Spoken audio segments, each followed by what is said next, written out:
안녕하세요. 쉬지 않는 주둥아리 히미스타입니다. 오락가락하는 기억을 저장하는 팟캐스트 쉬지 않는 주둥아리에 찾아와 주신 여러분 환영합니다. 여러분, 제가 원래 보통 대본이 없이 녹음을 하잖아요. 근데 오늘은 그 대본이란 거를 지금부터 한번 만들어 보려고 합니다. 제목을 보시면 아시겠지만 챗 GPT하고 같이 만들어 볼 겁니다. 사실 최근에는 좀 얘기할 만한 재미난 이야기도 좀 별로 없고 해가지고, 이번 주는 무슨 방송을 할까라고 생각을 하다가, 언젠가 한 번은 해봐야지라고 생각을 했던 챗 GPT가 떠올랐고요. 이것도 안 하고 미루다 보면 진짜로 할 수 있는 타이밍이 없을 것 같아가지고, 지금 후딱 하고 치우려고 합니다. 그래서 오늘은 제가 챗 GPT랑 대화를 할 거기 때문에 키보드 자판 치는 소리나 마우스 딸깍거리는 소리가 같이 들어갈 거라는 거를 미리 양해를 좀 부탁을 드리고요. 내용 자체가 별로 재미가 있을 것 같진 않지만 일단은 그래도 시작을 했으니까 재미있게 끝까지 들어주시기 바랍니다. 빨리 녹음하고 비 안 올 때 빨리 노래방 갔다 와야지. 일단 챗 GPT가 뭐냐 제가 찾아봤어요. 근데 챗 GPT 오프닝 페이지에 그 영어로 설명된 게 있어가지고 그거를 그대로 긁어서 팝하고에다가 번역을 한번 해봤습니다. 챗 GPT는 오픈 AI가 개발한 인공지능 기반 언어 모델로 문맥과 과거 대화를 바탕으로 인간과 같은 텍스트를 생성할 수 있습니다. 라고 번역된 걸 지금 보고 읽고 있어요. 그래서 예전에 한참 이 챗GPT라는 게 트위터고 뉴스고 이런 데서 막 핫했을 때는 챗GPT로 논문도 쓴다 이런 게 되게 논란이 된 적도 있었던 것 같은데, 실제로 그렇게 활용하는 사람이 제 주변에 있기는 있더라고요. 근데 이게 100% 맞는 게 아니라 일단은 2021년 9월 기준의 정보라고 하더라고요. 그래서 최근에는 좀 더 업그레이드 됐다. 2022년, 23년까지도 업그레이드 된 내용이 있다라고 얘기를 하기는 하는데 이게 어느 정도의 오류는 감안을 좀 하고 봐야 되는 거라서 챗GPT로는 그냥 큰 문맥만 틀만 잡고 그 상세한 부분은 또 따로 확인을 하는 게 낫다라고 하더라고요. 그래서 그걸 활용하는 제 지인도 보니까 그냥 내가 지금 뭘 하려고 하는데 그냥 주제를 몇 가지 얘기해 줄래? 라고 하면 이제 챗GPT가 답을 하잖아요. 그러면 거기서 그냥 힌트를 얻어서 쓴다거나 이런 경우는 있는데 그걸 맹신해가지고 그대로 베껴줬고 이런 건 안 하더라고요. 그래서 저도 한번 하는 거를 이렇게 보니까 이게 맞나? 라는 생각이 드는 부분들이 좀 있어가지고 혹시나 이 프로그램을 제가 향후에 사용을 또 하게 되더라도 아마도 이제 정보 재확인은 필수겠구나 라는 생각을 또 한 부분이 있었습니다. 일단 저는 트위터나 TV 뉴스 같은 데서 엄청 챗GPT 얘기를 많이 할 때는 사실 그렇게 별로 관심이 없었어요. 근데 조금도 관심이 없었던 챗GPT를 우리 순풍이 청량이 아빠 때문에 처음 한번 접해보게 됩니다. 지금은 좀 유행이 다 지나가지고 그런지 언급하는 사람이 없기는 한데 저는 좀 유행이고 뭐고 좀 제가 하고 싶어야지 많이 하는 사람이기 때문에 다늦게 지금에서야 한번 해보게 되었습니다. 제가 예전 방송에서 제 동생이 청량이 출산하고 나서 병원에 있는 동안 순풍이를 보면서 동생 집에 3박 4일 머물다 왔었다 이런 얘기를 했었잖아요. 근데 그때 순풍이 아빠가 좀 심심했는지 저한테 챗GPT 써보셨어요? 이렇게 얘기를 먼저 꺼내더라고요. 근데 사실 저 혼자 집에서 누군가가 이제 카톡이나 그런 걸로 혹시 챗GPT 써봤어? 이렇게 물어봤으면은 아니 별로 관심 없는데 하고 지나갔을 수도 있는데 청량이 아빠가 그렇게 얘기를 하니까 약간 조금 오바를 더해서 그거 어떻게 하는 건데? 이렇게 하고 물어보게 된 거예요.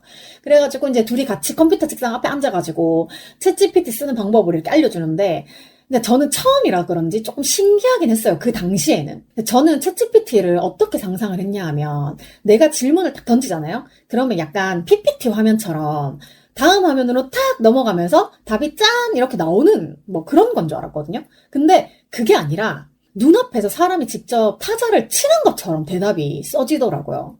예전에 KBS 슈퍼선데이에서 캠퍼스 영상가요라고 코너 중에 애국가를 4절까지 누가 빨리 치나 그런 거를 했었을 때처럼 한 글자 한 글자 타자를 치는 모습이 그대로 드러나더라고요. 그래서 나는 그게 조금 신기했어.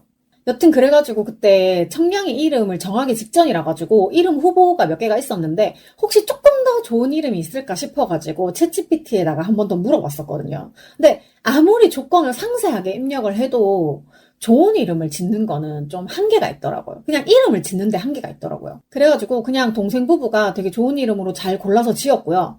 근데 사실 우리 집 식구들이 그렇게 막 되게 살갑고 그런 분위기는 아니다라고 제가 얘기를 했었나요? 어쨌든 그런데 근데 확실히 애가 생기니까 애 얘기로 분위기가 약간 좀 이렇게 풀리는 그런 게 있더라고요. 그래서 청량이 이름 짓는데 이모 삼촌들이 다 막 관심 가지고 그나마 가족 중에 제가 제일 오버액션 하는 이모인데도 제가 봐도 우리 가족 분위기가 원래 이렇게 좋았나? 뭐 이런 느낌이 좀 드는 거예요. 근데 사실 그래봤자 그나마도 동생이 조카들 사진 올릴 때나 잠깐씩 이렇게 다들 카톡 들어와서 한마디씩 하지 다들 먼저 말도 안 해요. 네, 그것도 근데 사실 우리 집 치고는 꽤나 나아진 분위기다. 진짜로 그런 구실이 없으면 몇 년에 한번 대화할까 말까?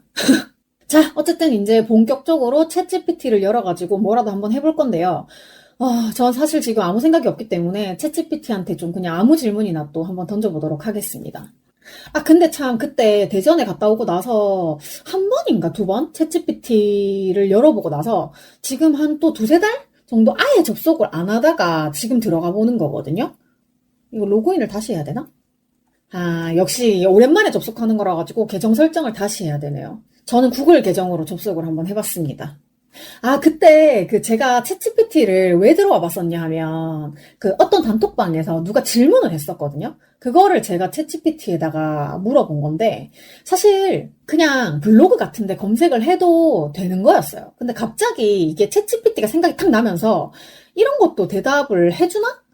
그럼 되게 좋겠는데? 라는 생각으로 궁금해서 제가 한번 해봤을 거예요. 그때 제가 챗GPT한테 했던 질문이랑 답변 기록이 지금 하나가 남아있어가지고 그거를 한번 읽어볼게요. 일단 제가 질문을 뭐라고 했냐 하면 일반 차량이 버스 정류장 근처에 차를 세워서 버스가 정류장으로 바로 진입을 못하고 다른 차선에서 정류장에 있는 차선으로 변경하는 과정에 도로가 밀리게 되면 그 일반 차량을 신고할 수 있나요? 라고 제가 물었어요. 근데 이게 챗GPT가 뭐라고 답변을 했냐 하면 일반적으로 도로교통규칙은 버스 우선 규칙을 포함하고 있으며 교통체증을 최소화하기 위해 일반 차량이 버스 진입을 방해하지 않도록 규정하고 있습니다. 그러므로 일반 차량이 버스 정류장 근처에 차를 세워서 버스의 진입을 방해하는 경우 이는 교통위반으로 간주될 수 있습니다. 각 국가와 지역의 교통법규는 다를 수 있으므로 정확한 규정은 해당 국가 또는 지역의 도로교통법규를 확인하는 것이 가장 좋습니다. 일반적으로 이러한 위반 사항은 교통경찰에 의해 단속되어 처벌될 수 있으며 주로 벌금이 부과될 수 있습니다. 라고 답을 했어요. 근데 일단 제가 찾아보기 전에 또 그렇게 생각을 했던 게 왜 버스 정류장에 가면 여기는 버스 자리입니다 하고 이렇게 버스 주차 표시를 해두잖아요. 근데 그 표시로부터 좌우 10m인가 뭐 하여튼 여튼 10m 거리에 주정차를 하는 일반 차량이 위반인 걸로 알고 있었거든요. 근데 혹시나 모르셨던 분들은 이제 찾아보시거나 이거 기억해 두시면 되게 좋을 것 같은데 그때 질문하셨던 분도 운전을 아예 못하시는 분이고 자기가 버스를 타고 있을 때 일반 차량 때문에 버스가 못 들어가가지고 이거를 신고를 해야 되나 말아야 되나 고민을 하다가 단톡방에다가 물어보셨던 것 같아요. 자, 그럼 본격적으로 오늘의 첫 질문을 뭘로 시작하면 좋을까요? 제가 뭔가 대본이 필요한 방송이 되었을 때를 가정해서 오프닝 멘트부터 한번 만들어 볼까요? 챗GPT 사용하시는 분들 보니까 반말체로 좀 많이 쓰시던데 네, 저도 친구처럼 반말로 한번 물어보도록 하겠습니다. 네, 일단 오늘 라디오 방송에서 쓸 오프닝 멘트를 정해줄래? 답변이 물론이죠. 어떤 주제나 분위기로 오프닝 멘트를 만들어 볼까요? 예를 들어 환상적인 음악 여행을 시작해 봅시다 같은 거요. 원하는 주제나 분위기를 알려주시면 그에 맞는 멘트를 제안해 드릴게요.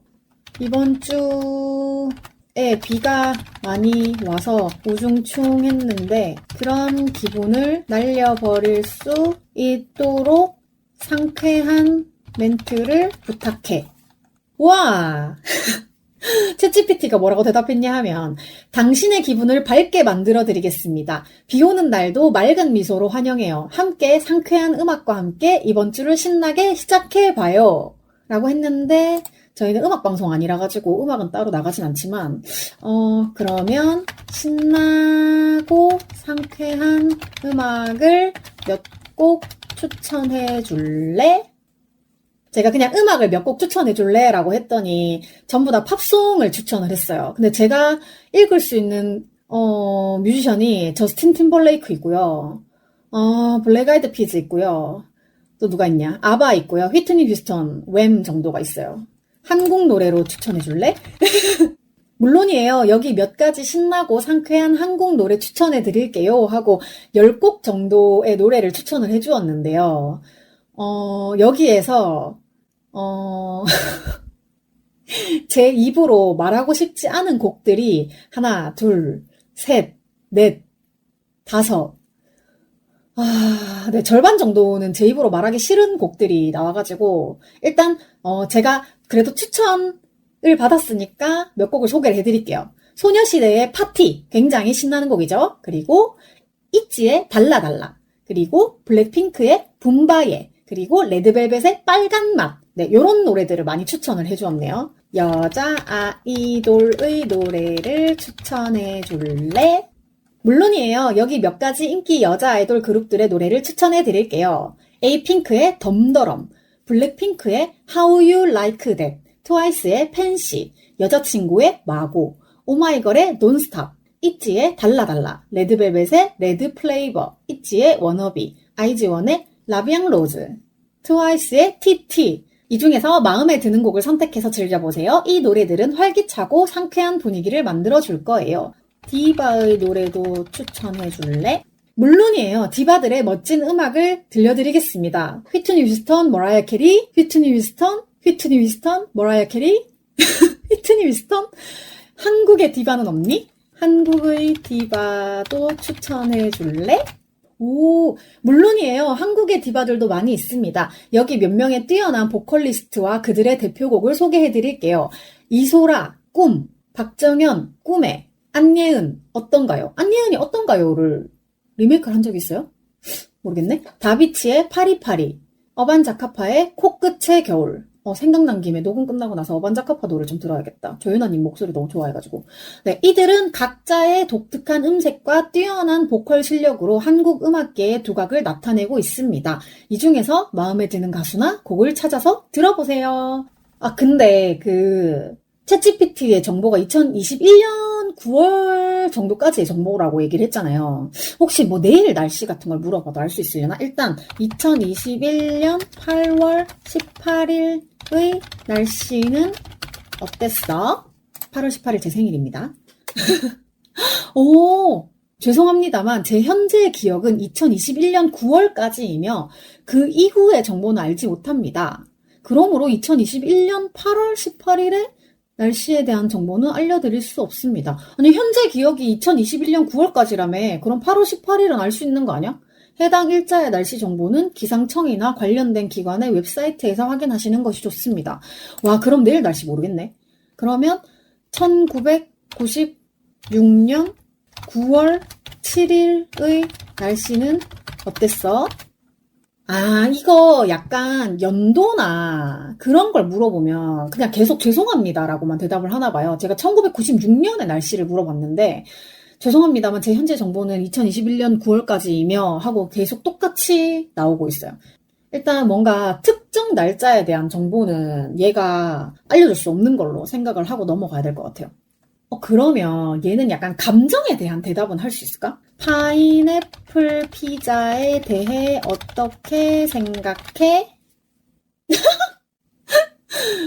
파인애플 피자는 매우 논쟁적인 음식입니다. 어떤 사람들은 그 맛을 좋아하고 다른 사람들은 그 조합을 이상하게 느낄 수 있습니다. 개인의 입맛에 따라 다르기 때문에 어떤 사람들에게는 파인애플 피자가 맛있게 느껴질 수 있습니다. 많은 사람들이 이 음식을 사랑하며 피자의 다양성을 즐기기 위해 파인애플 피자를 즐깁니다. 그러나 다른 사람들은 이 조합을 선호하지 않을 수 있습니다. 이러한 것들은 주관적이며 어떤 음식이 좋은지 나쁜지를 결정하는 것은 각 개인의 취향에 달려 있습니다. 중요한 것은 다양한 음식을 존중하고 자신의 취향에 맞게 즐기는 것입니다.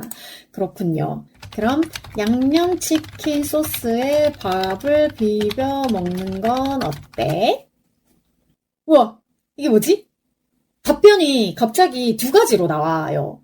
그러니까 원래 아까 전에는 한 질문에 한 개만 나왔는데 제가 양념치킨 소스에 밥을 비벼 먹는 건 어때? 라고 물었을 때 Which response do you prefer? 라고 해서 두 가지 중에 하나를 고를 수 있게 했는데 1번 양념치킨 소스를 밥에 비벼 먹는 것은 맛있는 조합일 수 있습니다. 이것은 개인의 취향에 따라 다르기 때문에 누구에게는 맛있게 느껴질 수 있고 다른 사람에게는 좀 이상하게 느껴질 수 있습니다. 양념치킨 소스는 일반적으로 달콤하고 매콤한 맛을 가지고 있어 이를 밥에 비벼 먹으면 그 맛이 잘 어울릴 수 있습니다. 또한 소스가 밥에 흡수되면 밥이 더욱 맛있게 느껴질 수 있습니다. 많은 사람들이 양념치킨과 밥을 함께 먹는 것을 즐깁니다. 그러나 이것도 또한 주관적이며 자신의 취향에 맞게 먹는 것이 중요합니다. 다양한 음식을 시도하고 자신이 가장 좋아하는 방식으로 즐기는 것이 중요합니다. 그다음에 두 번째 답변. 양념치킨 소스에 밥을 비벼 먹는 것은 많은 사람들에게 매우 맛있게 느껴질 수 있습니다. 이러한 방식은 치밥이라고 불리며 한국의 양념과 같이 고소하고 달콤한 소스를 밥과 함께 즐기는 것이 특히 인기가 있습니다. 양념치킨 소스는 종종 감자, 양파, 닭고기 등 다양한 재료와 함께 나올 수 있으며 밥과 함께 먹으면 맛이 더욱 풍부해질 수 있습니다. 이러한 음식을 즐기는 것은 개인의 취향에 달려 있으며 무엇보다 중요한 것은 자신이 맛있게 느끼고 즐기는 것입니다. 양념치킨 소스와 밥을 함께 먹는 것을 좋아한다면 그렇게 즐기시면 됩니다. 와우. 제가 지금 대전에서도 이렇게 답변이 두 개가 나오는 거를 해본 적이 없거든요. 그래서 지금 너무 신기하다고 생각을 하고 첫 번째 답변보다는 두 번째 답변이 조금 더 구체적이고 상세해서 누군가한테 설명하기는 되게 좋은 것 같아요. 그러면 이번에는 와 이게 질문을 생각하는 것도 어렵네. 그러면 저의 일상생활에 한번 둘러보자. 질문을 할 만한 게 있는지. 그거 한번 물어보자. 개인정보가 적힌 택배 송장은 어떻게 버리는 것이 좋을까? 개인정보가 적힌 택배 송장은 안전하게 처리해야 합니다. 다음은 안전한 방법입니다. 1. 파쇄기 사용. 개인정보가 기재된 택배 송장을 파쇄기를 사용해 파쇄하면 정보가 노출되지 않습니다. 근데 이게 파쇄기도 그 굵기가 다 다르잖아요.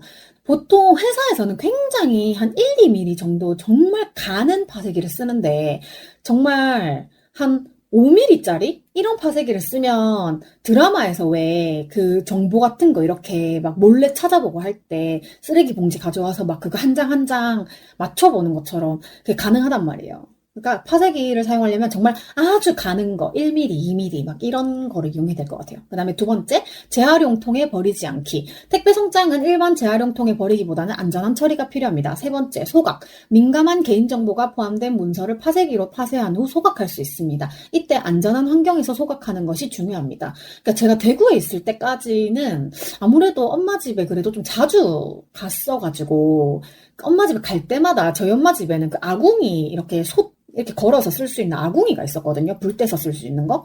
저 거기 가가지고 좀 불 태우고 했었는데 아무래도 서울에 오기도 했고 뭔가 집에 갈 일이 이제 잘 없으니까 지금 쌓이고 있단 말이에요, 집에. 그래가지고 이런 질문을 한 건데 서울에서는 이게 소각하기가 쉽지가 않아가지고 좀 조금 고민을 하고 있어요. 그래가지고 제가 저희 집 근처 은행에 파쇄기가 있는지 한번 한 바퀴 돌아봤는데 의외로 파쇄기가 있는 은행이 거의 없더라고요. 그래가지고 아마 파쇄기를 찾으려면 저기 다른 동네, 옆 동네를 가던지 그래야 될 것 같아요. 그다음에 네 번째, 폐기물 처리 시설 이용. 지역에 따라 개인정보를 안전하게 처리해주는 폐기물 처리 시설을 이용할 수 있습니다. 이거는 제가 회사 다닐 때 예전에 오래된 문서 같은 거 일부러 몇 박스씩 이렇게 모이면 그거를 실어다가 이렇게 소각해주는 그런 업체 불러다가 이렇게 막 보내고 하긴 했었거든요. 그래서 저도 좀 규모가 크면 그렇게 하면 좋은데 뭐 영수증, 택배 송장 이런 거니까 뭐 이런 건 할 수 없고. 그다음에 다섯 번째, 전문업체 이용. 민감한 개인정보를 안전하게 처리해주는 전문업체에 의뢰하여 폐기할 수 있습니다. 이것도 약간 규모가 커야 가능할 것 같아요. 그리고 여섯 번째, 디지털 저장. 필요한 정보라면 디지털로 스캔하고 종이는 안전하게 파기하는 것도 방법입니다. 결론적으로 파쇄하거나 소각하거나 이거 두 가지 중에 하나밖에 할 수 없을 것 같아요. 개인으로서는. 그렇네요. 그 다음에 또 집안을 둘러보자. 무쇠 주물펜을 길들이는 방법을 알려줘. 제가 그 김숙TV 이벤트로 받은 주물펜을 아직 안 쓰고 있거든요. 왜냐하면 제가 원래 쓰던 애착 웍이 있어요. 그래가지고 굽든 지지든 끓이든 모두 다 그 웍에다가 해결을 하는 편이어가지고 새로운 펜을 아직 뜯지 않고 있고요. 그래도 저 펜을 계속 저렇게 놀릴 순 없는데 이게 무쇠 주물펜이라는 게 약간 저번에 말했던 것 같아. 약간 길들이기가 조금 어렵다 그래가지고 네, 아직은 그냥 사용하지 않고 있습니다. 무쇠 주물펜은 오랫동안 사용할수록 더 좋은 성능을 발휘하는데요. 제대로 길들이면 더 오래 사용할 수 있습니다. 아래는 무쇠 주물펜을 길들이는 단계입니다. 1. 뜨거운 물로 세척. 무쇠 주물펜을 따뜻한 물과 중성세제로 세척합니다. 헹군 후 천으로 말려줍니다. 근데 이거 무쇠 주물펜은 세제 쓰지 말라고 하던데? 일단 저는 찝찝하니까 그 약간 왜 뚝배기 같은 것도 세제 쓰면 안 된다고 하잖아요. 그래서 주물팬도 세제를 쓰지 않으려고 생각은 하고 있거든요. 그래서 뜨거운 물로 약간 튀기듯이 이렇게 끓이듯이 세척을 해볼까라고 생각을 하고 있고, 그다음에 두 번째, 기름 발라주기. 전체 팬 표면에 식용유나 식용기름을 발라줍니다. 특히 팬에 갈라진 부분과 주변을 주의 깊게 바르는 것이 중요합니다. 주물팬이 갈라지는 부분이 있나 봐요. 자, 3번 오븐에 넣기. 이건 옵션입니다. 팬을 뒤집어서 오븐 안에 넣고 200도 정도로 예열한 후 1시간가량 가열합니다. 이렇게 하면 오일이 더 깊숙이 스며들게 됩니다. 일단 기본적으로 오일이 그 팬에 스며들도록 해주는 게 되게 중요한 것 같아요. 이거는 근데 옵션이라고 합니다. 해도 되고 안 해도 되고. 그다음에 네 번째, 식용유 닦아내기. 팬을 오븐에서 꺼내고 식용유를 종이 타월이나 부드러운 천으로 닦아냅니다. 과다한 기름은 제거해야 합니다. 정말 얇게 바른다는 생각으로 이거를 해야 된다고 하던데 저도 나름대로 찾아보긴 했거든요. 근데 귀찮아가지고. 자, 다섯 번째, 냉각. 팬을 식히기 위해 약간 시간을 두어야 합니다. 뜨거울 때는 절대 손으로 만지지 마세요. 그다음에 여섯 번째, 충분한 사용. 팬을 일상적으로 사용하면서 조리에 사용해야 합니다. 이렇게 하면 팬이 더욱 부드러워질 것입니다. 일곱 번째, 처음 몇 번은 익숙해지기. 처음 몇 번 사용할 때에는 익숙해지는 과정에서 음식이 약간 더 붙을 수 있습니다. 이는 정상적인 현상입니다. 여덟 번째, 세척 후 바르기. 사용 후에는 뜨거운 물과 중성세제로 세척하고 식용유나 식용기름을 바르면서 보관합니다.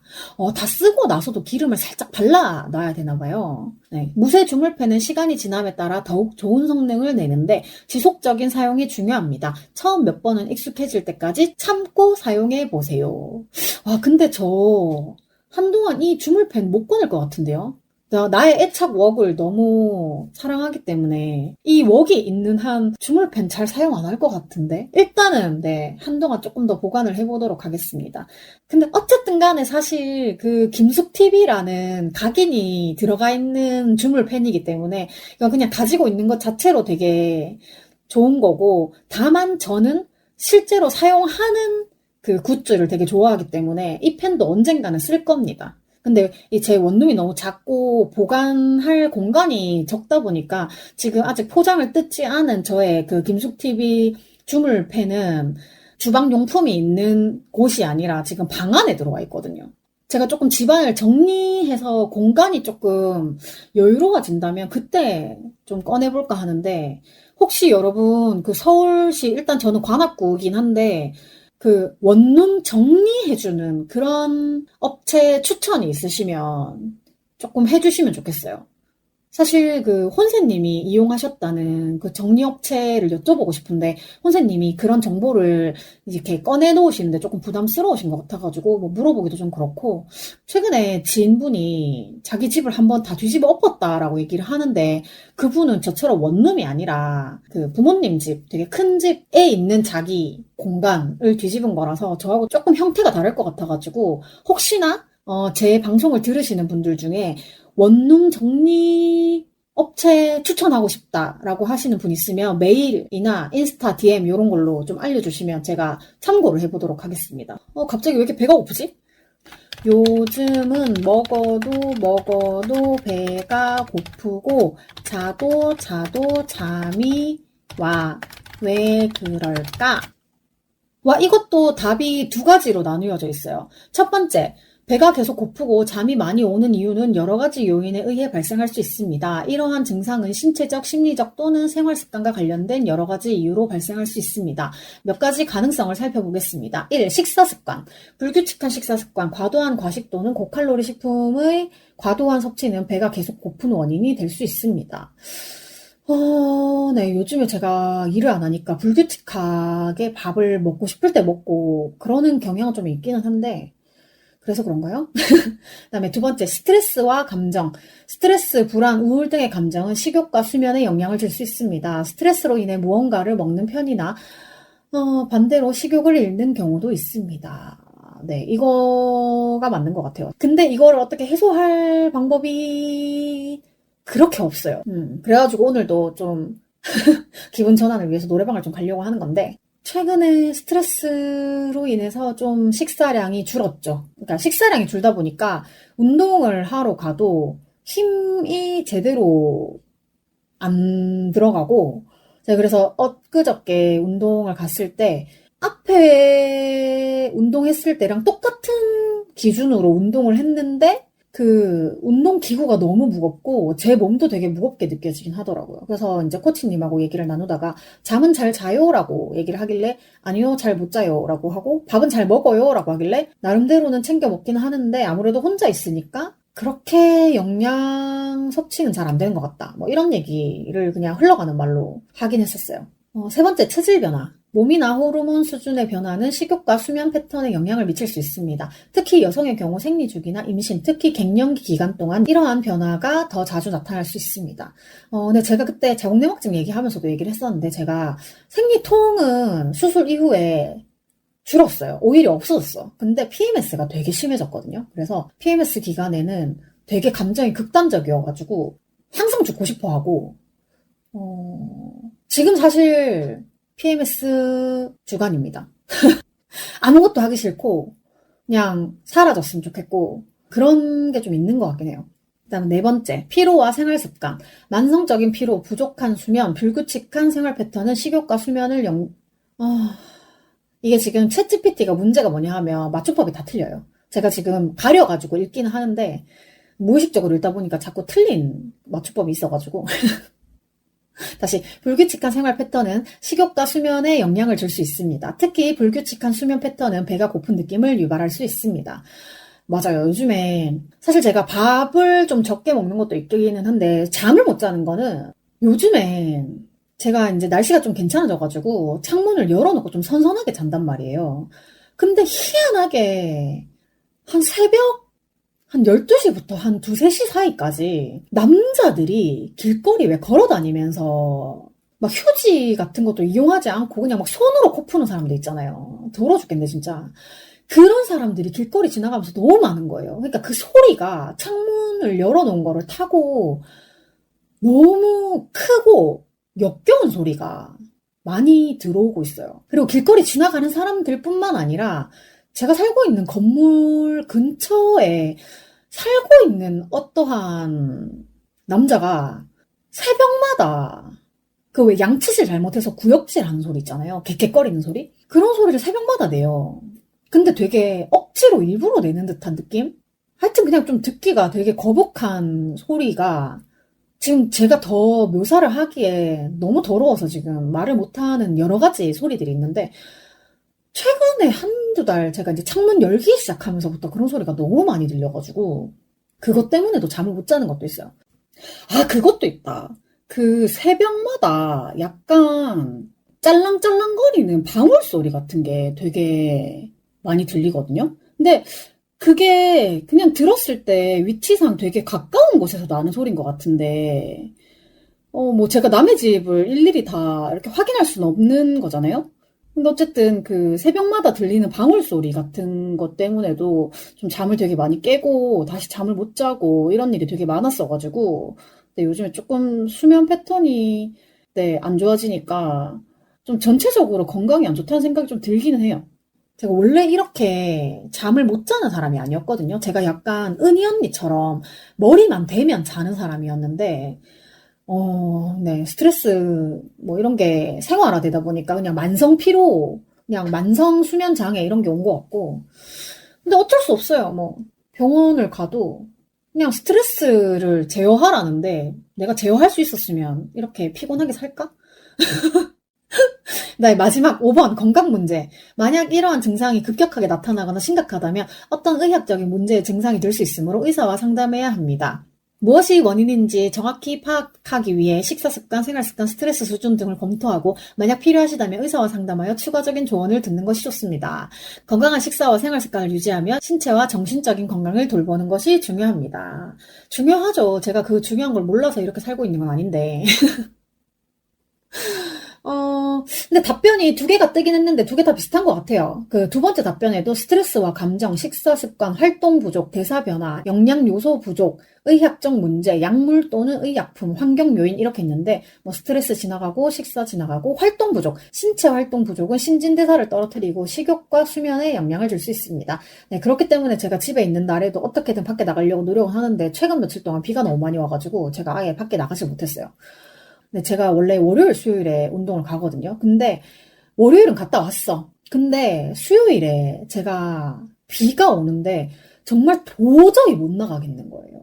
제가 저번에 말을 한 적이 있는지 없는지 모르겠는데 비가 오는 날은 제가 진짜 녹아버리는 은유적인 비유적인 표현이 아니라 그냥 못 일어나요. 그러니까 회사라도 다니면 그건 어쩔 수 없이 나가야 되는 거니까 진짜 억지로 나가서 회사에서 이렇게 흐물거리고 있을 수 있는데 그냥 반드시 나가야 되는 곳이 없다 보니까 좀 바닥에 붙어 있게 되고 활동 부족도 문제인 것 같긴 해요. 그래서 일단 오늘은 지금 비가 안 오고 있어가지고 녹음을 하고 나면 좀 이제 저녁 때라 가지고 선선하게 나가서 다이소도 좀 갔다가 노래방도 좀 갔다가 그렇게 오려고요. 근데 최근에 제가 행동 반경이 거의 노래방, 다이소, 시장 요 정도밖에 없어가지고 그게 활동 부족일 수는 있겠다. 그 다음에 대사 변화, 신체 대사율의 변화나 호르몬 수준 변화는 똑같은 말이고 영양소가 부족한 경우 신체가 식욕과 수면을 조절하기 어려울 수 있습니다. 제가 혼자 살면서 뭔가 영양소를 뭐 12가지 영양소 다 이렇게 챙겨 먹을 순 없잖아요. 그래서 그냥 최대한 탄단체라고 해서 제 기준에 뭐 탄수화물, 단백질, 채소는 조금 먹으려고 노력은 하고 있거든요. 근데 그 외에 좀 뭐 비타민이라든지 이런 거는 부족하면 약으로 섭취를 해야지라고 생각은 하는데 이게 또 그 미루리라 네, 열심히 미루고 있어요. 비타민 사기를 제가 메모에다가 늘 항시 적어 놓고 있는데 이게 너무 만성이 되다 보니까 비타민을 사야지 하는 생각마저도 네, 만성이 되었어요. 그래서 사고 있지 않은데 어쨌든 간에 좀 영양소가 부족한 느낌도 없지 않아 있다. 그 다음에 뭐 의학적 문제, 그 다음에 뭐 약물 또는 약품. 일부 약물은 식욕과 수면에 영향을 줄 수 있습니다. 네, 약물 지금 먹고 있는 거 없고요. 저 근데 약도 잘 안 듣는 편이라 가지고 최근에 너무 두통 심해가지고 타이레놀 몇 개 먹은 거 말고는 그거 말고는 약을 따로 먹고 있는 건 없어요. 저는 진짜 약이 잘 안 들어가지고 멜라토닌을 먹어도 잠이 안 오더라고요. 이게 스트레스가 멜라토닌을 이기는 것 같아. 그다음에 환경 요인, 주변 환경의 변화, 불편한 침실 환경 등도 수면에 영향을 줄 수 있습니다. 그렇습니다. 제가 지금 이 원룸에 이사 오고 나서 잠자리를 한 번, 두 번, 세 번을 옮겼는데 이 조그마한 원룸에서 뭘 세 번씩이나 옮기냐라고 하는데 뭐 어떻게라도 조금이라도 더 편하게 지내보려고 그냥 세 번을 옮겨봤는데 그래도 아직까지 편하지 않은 것 같아요. 그래서 이 잠자리가 편하지 않은 것도 그게 지금 제일 큰 스트레스인가? 제가 왜 지난 회차에 대구에서 서울로 이사를 온 것만으로 굉장히 스트레스 요인이다라고 얘기를 했는데 그거 안에 이런 게 다 포함이 되는 것 같아요. 다시 뭔가 내 영역을 구축을 해야 되는데 이게 생각보다 쉽지 않아. 자, 그러면 이제 또 무슨 질문을 해볼까? 역시 뭐 희미하면 덕질이니까 덕질 얘기를 좀 해보고 싶은데 너는 좋아하는 연예인이 있니? 있을 리가 없겠죠? 오, 역시 저는 감정이나 선호도를 가지지 않는 AI입니다. 그러므로 좋아하는 연예인이나 어떠한 주관적인 감정을 가질 수 없습니다. 제 목적은 사용자의 질문에 최대한 도움을 주는 것이며 정보를 제공하고 도움을 주는데 초점을 맞추고 있습니다. 그렇다면 송은이를 알고 있니?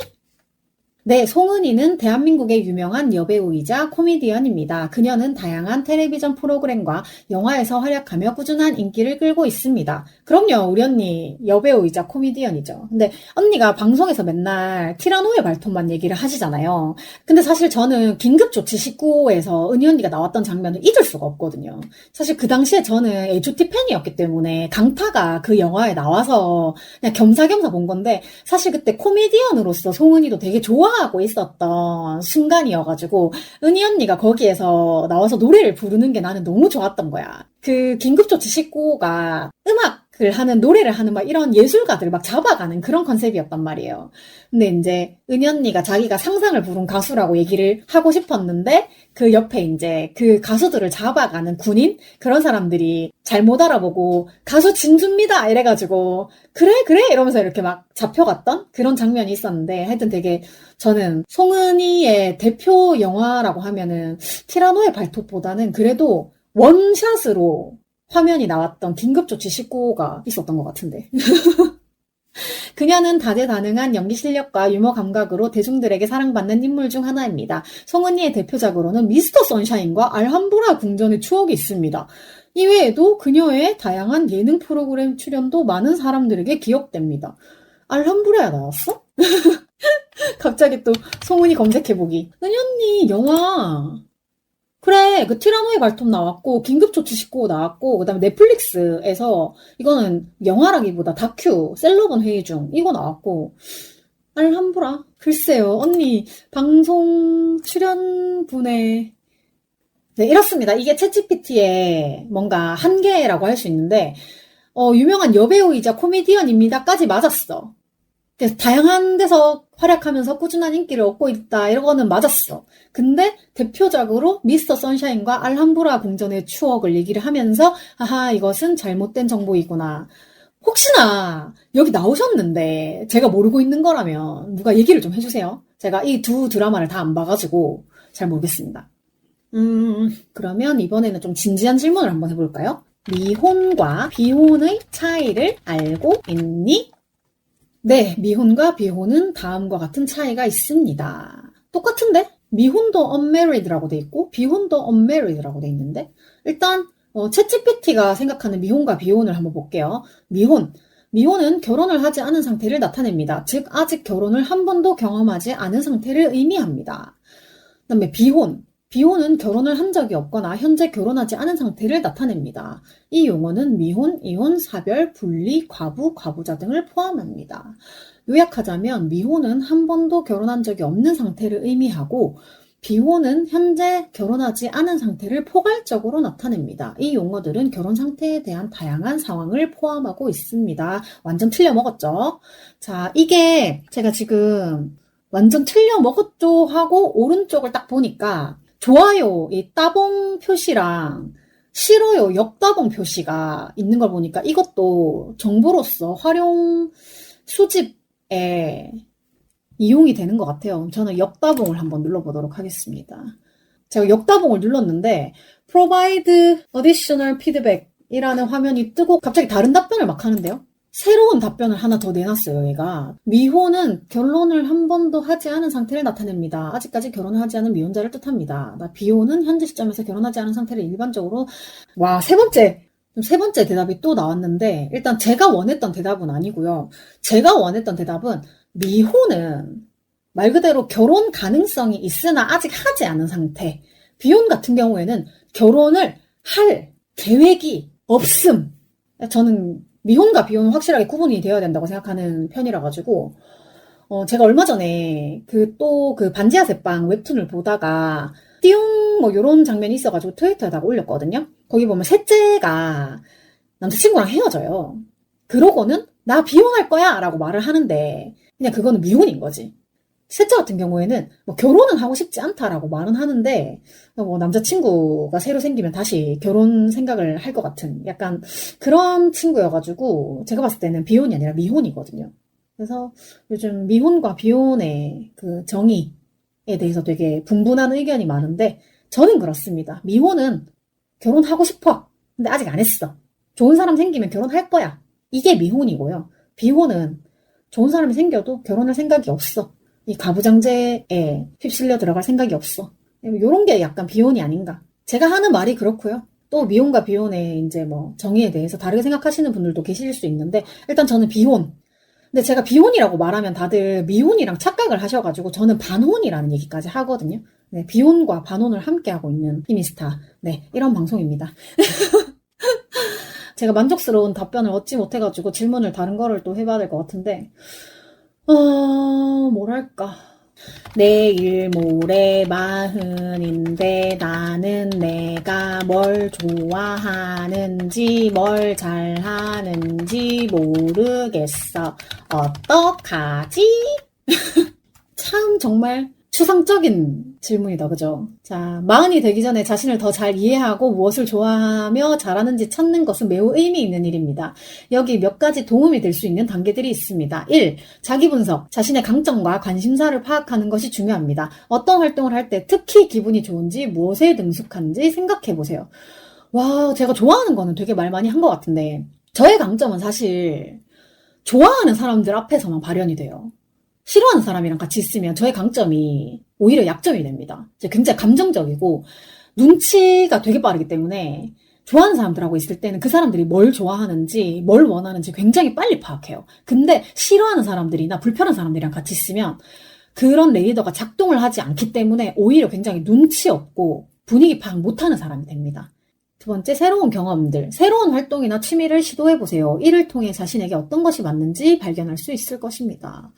그래요, 제가 정말 새로운 경험을 해보기 위해서 원래 나였다면 절대 그렇게 하지 않았을 것 같은 행동들도 많이 해보고 정말 생소한 모임 같은 데도 나가보려고 노력을 많이 했는데요. 근데 생각보다 30년 정도 내 몸에 배겨있는 이런 습관? 이런 것들을 깨기가 진짜 힘들더라고요. 그래서 되게 노력은 하고 있는데 생각만큼 잘 안 되는 것 같아요. 그다음에 세 번째, 호기심 유지. 새로운 것들을 탐구하고 배우는 것은 자신의 관심사를 발견하는 데 도움이 됩니다. 제가 정말 원래 호기심 천국이었어요. 진짜 너무 궁금한 게 많고 다 물어보고 싶고 다 알았으면 좋겠고 진짜 완전 그랬었는데 이것도 생활 환경 때문에 이렇게 된 거라고 생각을 하는데 제가 항상 뭔가 궁금해하고 알고 싶어 하면 제 주변에 있는 사람들은 열이면 열 전부 다 입 닥쳐. 입 다물어. 조용히 좀 해. 라고 말을 했기 때문에 제가 뭔가 질문을 하는 거에 대해서 죄책감을 가지게끔 많이 했어요. 자, 네 번째, 자신을 수용. 완벽하게 알지 못한다 해서 자신을 무시하지 마세요. 자기 자신을 수용하고 사랑하는 것이 중요합니다. 그렇죠. 제가 가장 부족한 게 나 자신을 사랑하는 거 아니겠습니까? 그래서 그나마 제가 팟캐스트 하면서 나 스스로 사랑하기 위해서 초반에 굉장히 막 응원 이런 거 많이 했었잖아요. 나는 나를 참 사랑한다는 일부러 약간 주문 같은 것도 많이 외우고 했었는데 나 자신을 사랑하는 게 굉장히 중요한 것 같아요. 그 다음에 다섯 번째, 상담을 고려. 때로는 전문가의 조언이 매우 도움이 될 수 있습니다. 심리 상담사나 진로 상담가에게 도움을 청해보는 것도 좋은 방법입니다. 사실 제가 저번 회차인가 저저번 회차인가 그 얘기 했었잖아요. 제가 직업에 대해서 되게 고민하고 있고 제 장래에 대해서 고민하고 있을 때 강의를 해보는 건 어때요? 라고 말을 한 사람이 있었다고 했잖아요. 근데 그 사람이 상담가였어요.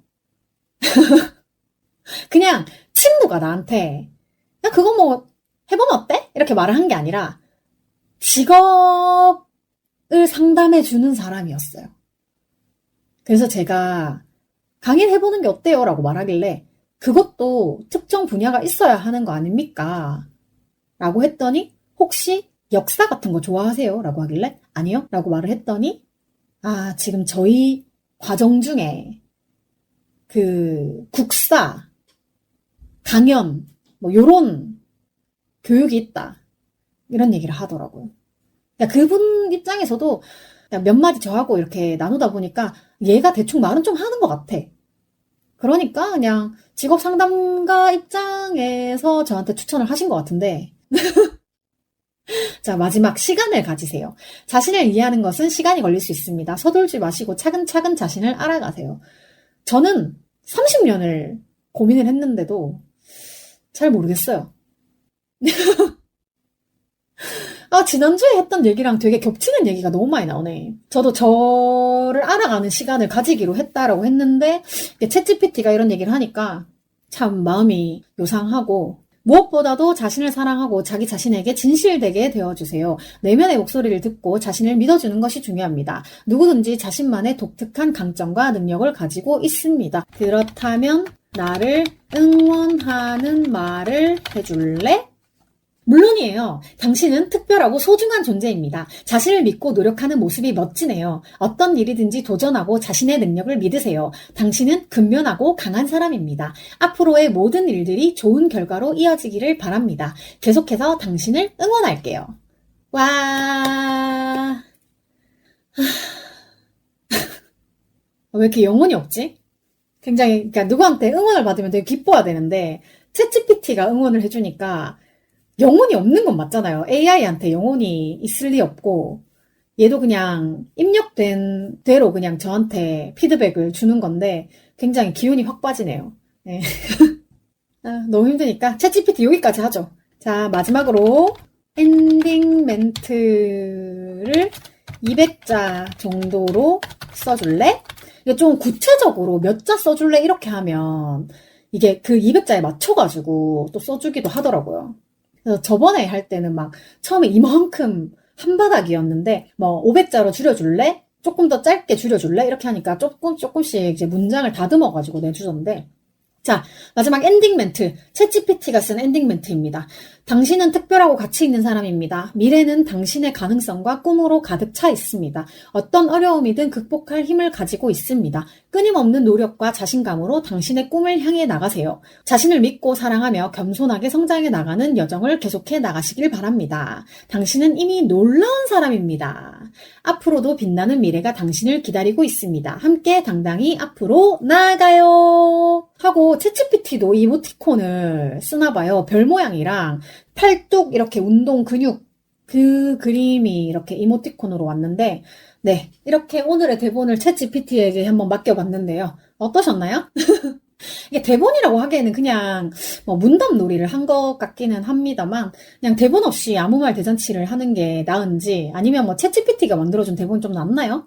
사실 뭐가 더 낫다고 얘기하기도 좀 그런 게 제가 뭐 매번 챗GPT한테 뭐 이런 대본을 맡길 수는 없잖아요. 오히려 이게 좀 더 일이 많은 것 같아.